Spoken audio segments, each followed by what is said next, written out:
Hello friends, welcome to my channel. आज का topic IVF centre के सिलेक्शन और डॉक्टर के सही चुनाव पर जो मेरा अपना पर्सनल एक्सपीरियंस रहा है, जिसके बेस पर मैं आज आपको जो मैंने फ़ील किया है कि सेंटर और डॉक्टर के सिलेक्शन में जो गलतियां मुझसे हुई हैं उसके बारे में मैं आपको कुछ बातें बताना चाहती हूँ। किस तरह से एक अच्छे डॉक्टर का और एक अच्छे सिलेक्शन सेंटर का सिलेक्शन करने से आप अपने आईवीएफ जो सक्सेस है उसके रेट को कैसे बढ़ा सकते हैं, इसी बारे में हमारा आज का ये वीडियो है। बेसिकली हम ये देखते हैं कि सबसे पहले हमारी जो प्रॉब्लम है, या वो इनफर्टिलिटी प्रॉब्लम हो या कोई गायनेक रिलेटेड प्रॉब्लम हो, तो उसके लिए सबसे ज़रूरी है कि हम सबसे पहले ये जानें कि हमें किस डॉक्टर से अपना इलाज कराना है, किस सेंटर का हमें सिलेक्शन करना है। ये बहुत ज़्यादा ज़रूरी होता है। हमें ये भी ध्यान रखना चाहिए कि वो कौन से फैक्टर हैं जिनका ध्यान रख करके हम अपने आईवीएफ को या अपने इनफर्टिलिटी के ट्रीटमेंट को बेस्ट बना सकते हैं। क्योंकि जैसा कि आप सभी जानते हैं कि ये इलाज बहुत महंगा होता है और काफ़ी स्ट्रेसफुल भी होता है, क्योंकि पेशेंट बेसिकली फीमेल्स जो हैं वो पूरे एक स्ट्रेस और ट्रॉमा से गुजरती हैं। और अगर आपका साइकिल ज़ीरो हो जाता है तो एक जो एंड फ्रस्ट्रेशन होती है वो बहुत ही ज़्यादा एक ट्रॉमा और एक मेंटल डिप्रेशन क्रिएट करती है, क्योंकि काफ़ी पैसा आप इसमें लगा चुके होते हो और पूरे मन से आप इस काम में लगे होते हो, और फाइनली जब आपको फेलियर मिलता है तो वो किसी भी पेशेंट के लिए बहुत ही ज़्यादा प्रॉब्लमेटिक होता है। हस्बैंड वाइफ दोनों के लिए एक बहुत ज़्यादा मतलब टेंशन की सिचुएशन होती है। मेरे केस में मैंने सबसे पहले यही देखा था कि मेरे सबसे नियर का सेंटर कौन सा है, क्योंकि जब हम इस ट्रीटमेंट में जाते हैं तो हमें पता होता है कि प्रोसेस बहुत लंबा है, बार बार इंजेक्शन्स लेने हैं, डॉक्टर के पास विजिट करना है, स्कैन कराने हैं। तो हम ये कोशिश करते हैं कि हम सबसे अपने नियर का डॉक्टर ले लें, या फिर कोई नियर का जो सबसे नियरेस्ट सेंटर है उसको हम सेलेक्ट कर लें। शायद मुझे लगता है कि सबसे बेसिक प्रॉब्लम यहीं पर ही होती है, क्योंकि आज है जैसे कि हम देखते हैं कि मेडिकल साइंस बहुत आगे चला गया है, ऐसी नई नई टेक्नोलॉजीज़ आ गई हैं कि जिसके बेस पर आप अपने आईवीएफ के सक्सेस रेट को बढ़ा सकते हो। तो इसके लिए सबसे इम्पॉर्टेंट है कि आपने अपना जो सेंटर और अपना डॉक्टर जो सेलेक्ट किया है उसको आप अच्छे से जानें, परखें, तभी उस सेंटर में अपने आप को एनरोल करें। क्योंकि कभी कभी क्या होता है कि ज़्यादा दूर नहीं जाना है, हम सिटी भी नहीं बदलना चाहते हैं, हमें अपने पास का सेंटर भी चाहिए, और हम ज़्यादा आपाधापी में भी नहीं पढ़ना चाहते हैं। तो इस चक्कर से हम ये कोशिश करते हैं कि हमारा जो लोकल का सेंटर है या लोकल का जो कोई भी डॉक्टर है, हम उसे बेसिकली कंसल्ट करते हैं। बेसिकली यही होता है, क्योंकि मेरे केस में तो मैंने इसी चीज़ को नोटिस किया कि मैंने देखा कि सबसे नियरेस्ट सेंटर मेरा कौन सा है, और मैंने उसी सेंटर में अपने आप को उनका जो पैकेज था या जो भी प्रोसेस था, मैंने उसमें अपने आप को एनरोल कर लिया था। सेकंड थिंग जो मुझे लगती है वो ये कि कभी भी आप जब भी किसी डॉक्टर का चयन करें तो ये ज़रूर देखें कि आपका जो डॉक्टर है वो नॉर्मल गायनिक है या कोई इनफर्टिलिटी ट्रीटमेंट वाली डॉक्टर है, या वो बेसिकली सिर्फ स्पेसिफिकली आईवीएफ को ही प्रेफर कर रही है, यानी कि वो केवल आईवीएफ डॉक्टर है। तो ये जानना बहुत ज़रूरी है। अगर आपका इनफर्टिलिटी केस, जैसे मेरा जो था केस था, उसमें मैं नॉर्मल गायनिक से कई सालों तक अपना इलाज कराती रही, पर्सनल कई सारे मेडिकल ट्रीटमेंट मेरे साथ करते रहे, हमें अपने डॉक्टर का चुनाव दवाइयाँ लेते रहे, अगर हमें कराना ही है मुझे लगा तो हमें आईवीएफ वाले करते रहे सेलेक्ट करना चाहिए। तो ये बहुत ज़रूरी है कि हम ये जानें उनमें आईवीएफ के बारे में जो एक विशेषज्ञता का जो एक अभाव मुझे लगता है कि वो होता होगा, क्योंकि वो बेसिकली डिलीवरी केसेस को ही डील करते हैं। तो इससे समय बर्बाद होता है और पैसा भी बर्बाद होता है, और जो एंजाइटी एक फ़ीमेल को उसकी वजह से झेलनी पड़ती है वो बहुत ज़्यादा ड्रास्टिक होती है। और बेसिकली ऐसा होता है कि इन सेंटर्स में वाइफ़ के केसेस पर ज़्यादा ज़ोर होता है कि हस्बैंड के साथ अगर कोई प्रॉब्लम है या कोई ऐसा फैक्टर है जो इस तरह से पकड़ में आ सकता है, वो वाली चीज़ पर वो लोग बिल्कुल भी नहीं जाते हैं। मेल इनफर्टिलिटी के लिए बहुत ज़्यादा बातचीत नहीं होती है अभी भी, बस फीमेल इनफर्टिलिटी पर ही काम ज़्यादातर होता है। और बेसिकली ये बहुत ज़रूरी है कि आप अपने डॉक्टर की योग्यता को जान लें, अगर आप आईवीएफ सेंटर का ही सिलेक्शन कर रहे हैं और कर चुके हैं। ये देख लें कि वो इस मतलब ये जो काम आप करा रहे हैं आईवीएफ का, इसके लिए वो योग्य है, इस विषय इसके लिए जो इम्पॉर्टेंट डिग्रीज़ हैं वो उन्होंने करी हुई हैं, वो कितने साल से आईवीएफ करवा रही हैं, ये बहुत ज़रूरी है। उनका बिहेवियर आपके लिए कैसा है, ये बहुत ज़रूरी है। ओल्ड पेशेंट जो उनके सेंटर के रहे हैं, आप उनसे बातचीत करिए, अच्छे से काउंसलिंग करिए, अपने सारे डाउट क्लियर करिए, तभी उस सेंटर में अपने आईवीएफ ट्रीटमेंट को आप फॉलोअप कर।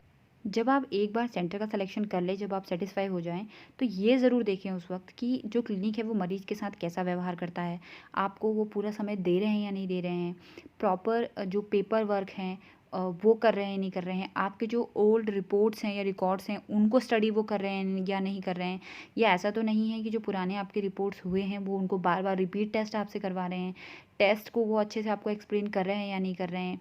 जो भी कोई कंडीशन है उसको, या जैसे कि मान लीजिए आपकी किसी रिपोर्ट में कोई चीज़ बड़ी भी आई है या कोई चीज़ कम है, तो उसको अच्छे से आपको एक्सप्लेन करें, ये बहुत ज़रूरी, सारे डाउट्स क्लियर करें। ऐसे सेंटर्स को ही हमें अपने आईवीएफ के लिए सेलेक्ट करना चाहिए, क्योंकि आज के जैसा टाइम है यहाँ पर हम देखते हैं कि यूट्यूब में कितनी ऐसी जानकारियाँ हैं, गूगल पर पेशेंट इतना अवेयर है अपनी प्रॉब्लम्स को लेकर के कि डॉक्टर से वो काफ़ी ज़्यादा क्रॉस क्वेश्चन कर सकता है, अपने बारे में पूछ सकता है। पेशेंट को भी काफ़ी अधिक जानकारी जो है वो इस समय है, क्योंकि कई सारे पेशेंट्स ऐसे होते हैं जो इसके बारे में स्टडी कर रहे होते हैं, आसपास सुना हुआ होता है। यूट्यूब या गूगल पर भी आजकल हम लोग देख रहे हैं, लोग अपने एक्सपीरियंसेस शेयर कर रहे हैं, तो काफ़ी जो है पेशेंट जो है वो काफ़ी अवेयर है। तो इसके लिए बहुत ज़रूरी है कि आप अपना डॉक्यूमेंटेशन प्रॉपर रखें। जो भी डॉक्यूमेंट आपको सेंटर देता है या पुराने जो रिकॉर्ड हैं उनको आप संभाल कर रखें, उन पर डिस्कस करें और केस स्टडी करने को बोलें डॉक्टर को, आपको बेस्ट एडवाइस करने के लिए बोलें, तभी आप उस सेंटर का चयन करें। क्योंकि मेरे साथ ये प्रॉब्लम हो चुकी है एक बार, क्योंकि मेरे कई सारे ऐसे टेस्ट थे तो शायद होने चाहिए थे और वो सेंटर ने बिल्कुल भी नहीं करे। शायद थोड़ा मुझे भी अवेयरनेस नहीं थी, और अवेयरनेस होने के बावजूद भी मैंने कई बार डॉक्टर से कई चीज़ें बोली भी थी, तो उन्होंने मुझे ये कह के मना कर दिया कि नहीं, सबका केस अलग होता है, इसकी कोई ज़रूरत नहीं है। तो आपका ये पूरा राइट है कि आप अपने ही ट्रीटमेंट को अपने हिसाब से मोल्ड अप करें, डॉक्टर से बातचीत करें, अच्छे से अपने डाउट्स को क्लियर करें, हस्बैंड वाइफ दोनों जा कर के इस चीज़ का डिस्कशन करें, क्योंकि ये बहुत ज़्यादा ज़रूरी है। तो सबसे बेस्ट है कि जो आपकी पुरानी रिकॉर्ड्स हैं, चाहे वो आईयूआई के रिकॉर्ड हों, हिस्ट्रोस्कोपी के रिकॉर्ड हों, ट्यूब टेस्ट के रिकॉर्ड हों, यूट्रस की पोजीशन के रिकॉर्ड हों, कोई भी चीज़ हो, तो आपसे वो सारी बातें बिल्कुल क्लियर करनी चाहिए और आपको भी वो सारी बातें पूछनी चाहिए। तभी जा कर के आप सेटिस्फाई जब हों सेंटर को लेकर के, तभी आप उस पे अपने आईवीएफ को करवाएं। सेकंड जो इम्पॉर्टेंट चीज़ होती है वो होता है क्लिनिक। क्लिनिक यानी कि जो भी सेंटर आप सेलेक्ट कर रहे हैं, वहाँ का जो टेक्निकल स्टाफ है वो कैसा है, वहाँ की लैब कैसी है, लैब की गुणवत्ता कैसी है, क्या वो एक आईवीएफ क्लिनिक है या फिर वो एक गायनिक क्लिनिक है, ये जानना बहुत ज़्यादा ज़रूरी है। क्योंकि जो बेसिकली आईवीएफ क्लिनिक होते हैं उनका सारा फोकस सिर्फ आईवीएफ पेशेंट्स पर होता है, तो वहाँ पर जो सक्सेस रेट होते हैं वो भी काफ़ी अच्छे होते हैं। काफ़ी ऐसे एक्सपीरियंसेस डॉक्टर्स के पास होते हैं कि वो केस को स्टडी करते हैं और काफ़ी नई चीज़ें जो हैं वो निकल कर के आती हैं, रिसर्च वहाँ पे चलती हैं। तो ऐसे सेंटर को हमें सेलेक्ट करना चाहिए, क्योंकि अमाउंट और जो कॉस्ट आप पे कर रहे होते हैं वो किसी के लिए भी बहुत ज़्यादा इम्पॉर्टेंट होता है। पैसा आप अपना पूरा दे रहे हैं, उसके बाद आपको अगर सही सेंटर के चुनाव ना होने की वजह से असफलता झेलनी पड़े, तो ये एक बहुत ज़्यादा दुःख की स्थिति बन जाती है। तो हमें ये बहुत ज़्यादा इम्पॉर्टेंट है कि हम ये देखें कि जो क्लिनिक है वो कैसा क्लिनिक है, वो एक इनफर्टिलिटी क्लिनिक है, आईवीएफ क्लिनिक है, गायनिक है, नॉर्मल है, कैसा है, ये जानना बहुत ज़रूरी है। बेसिकली हमें ऐसे सेंटर का सिलेक्शन करना चाहिए जो बेसिकली आईवीएफ क्लिनिक ही हो, वहाँ पर केवल आईवीएफ होता हो, क्योंकि ये एक ऐसा प्रोसेस है जो केवल डॉक्टर की वजह से ही ये काम नहीं होता है। डॉक्टर के साथ एक पूरी टीम चलती है। आप ऐसे मान के चलिए कि आप कोई चीज़ प्लान करते हैं तो उस प्लान का एक हेड होता है, एक ऑर्गेनाइज़र होता है। अगर ऑर्गेनाइज़र स्ट्रांग है, नॉलेजेबल है, वो प्रॉपर डिग्री को होल्ड करता है और ऐसे कई सारे केसेस को वो कर चुका है और काफ़ी लंबा इसका एक्सपीरियंस है, वहाँ के केसेस के परसेंटेज भी काफ़ी अच्छे हैं, तो ये आपके लिए एक पॉजिटिव फीडबैक होता है। यानी कि आपको अंदर से भी एक पॉजिटिव मोटिवेशन इससे मिलता है, जो कि बहुत ज़रूरी है आईवीएफ में। एक अच्छी गुणवत्ता वाली लैब होने की वजह से आपके एग अच्छे से रिट्रीव होते हैं। दूसरी बात ये है कि वहाँ पे एम्ब्रियो आपको अच्छी क्वालिटी के मिलेंगे। आपको ये भी ज़रूर ध्यान रखना है कि आपका जो सेंटर है वो कहीं कोई बैच आईवीएफ तो नहीं कर रहा है। बैच आईवीएफ का मतलब होता है कि जैसे मेरे केस में हुआ था, 9 लोगों का एक बैच बना था। उन 9 लोगों का एक साथ आईवीएफ हुआ था और जो डॉक्टर्स थे वो विजिटिंग डॉक्टर्स थे, यानी कि वो एक पर्टिकुलर टाइम पे आते थे और ट्रांसफ़र, एग रिट्रीव और हिस्ट्रोस्कोपी ये सब काम वो सेंटर में करते थे। तो सेंटर के सिलेक्शन में मेरे से जो बहुत बड़ी गलती हुई, मुझे लगता है कि वो मेरे आईवीएफ के फेलियर का सबसे ड्रास्टिक कंडीशन थी, क्योंकि मैं बैच आईवीएफ में थी। 9 लोगों का हमारा बैच था, जिसमें से केवल 3 ही वीमेंस जो हैं वो प्रेग्नेंट हो पाई और बाकी कोई भी प्रेग्नेंट नहीं हुआ। तो बैच आईवीएफ तो नहीं होता है वहाँ पर, ये आप ज़रूर पता करें, क्योंकि मुझे भी इसकी नॉलेज नहीं थी, पर अब जिस सेंटर में मैं आई हूँ वहाँ पर मुझे इस चीज़ की नॉलेज हुई है। सेकंड थिंग ये है कि पेशेंट को अपने राइट्स को लेकर बिल्कुल अवेयर होना चाहिए। आप हॉस्पिटल में जाके भी पता कर सकते हैं, जैसे आईसीएमआर की जो गाइडलाइंस होती हैं, आईवीएफ के लिए क्या गाइडलाइंस है, क्या सेंटर उन गाइडलाइंस को फॉलो कर रहा है, क्या वो सारी इक्विपमेंट्स, सारे लैब की क्वालिटी, ये सब कुछ कुछ वो दे रहे हैं या नहीं दे रहे हैं, ये आप वहाँ सेंटर पे बिल्कुल पता कर सकते हैं। ये आपका एक राइट है और बड़े-बड़े सेंटर्स में तो ये फैसिलिटी बिल्कुल अवेलेबल है और आप खुद भी इस चीज़ को सर्च कर सकते हैं। दूसरी बात है कि डॉक्टर जो होता है वो एक लीडिंग एजेंट होता है इस प्रोसेस में, तो डॉक्टर का स्ट्रॉन्ग होना भी बहुत ज़्यादा ज़रूरी है।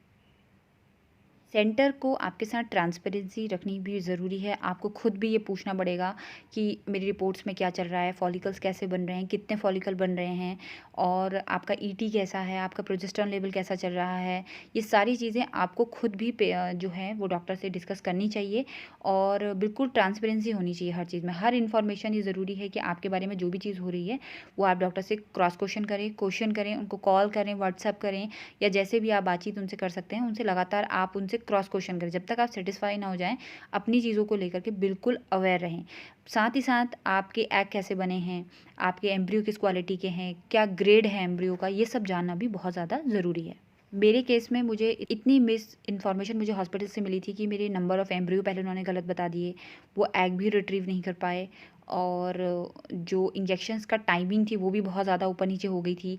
कभी इंजेक्शन 11 बजे लग रहा था, कभी 11:30 बजे लग रहा था, कभी 11:10 पे लग रहा था। तो वो बहुत ज़्यादा स्ट्रेस में सेंटर की वजह से आ गई थी और मुझे ये अंदर से फ़ील हो गया था कि जो प्रोसेस हो रहा है, इसमें कुछ ना कुछ तो लूप होल्स हो गए हैं इस प्रोसेस में। तो ये आपको पूरा तरह से ध्यान रखना चाहिए, मुझे ऐसा लगता है, क्योंकि अब मैंने अपना सेंटर चेंज कर दिया है और मैं डॉक्टर से प्रॉपर टच में हूँ और सारी बातें मैं उनसे पूछ रही हूँ, जो भी मेरे टेस्ट हो रहे हैं और डॉक्यूमेंटेशन रखना बहुत ज़्यादा ज़रूरी है, क्योंकि ये ज़रूरी नहीं है कि इस सेंटर में ही आपको सक्सेस मिल जाए। हो सकता है आपको अदर सेंटर जाना पड़े, तो आपके डॉक्यूमेंट प्रॉपर होने चाहिए। सारे डॉक्यूमेंट आप सेंटर से लें, प्रॉपर पेपर अपने पास रखें। आई होप जो मैसेज मैं कन्वे करना चाह रही हूँ वो मैं आप तक पहुँचा पाई हूँ। वीडियो बहुत ज़्यादा लंबा हो गया है और बताने के लिए बहुत कुछ है, मगर अभी वीडियो बहुत ज़्यादा लॉन्ग हो गया है। So please thanks for watching my video. Thank you.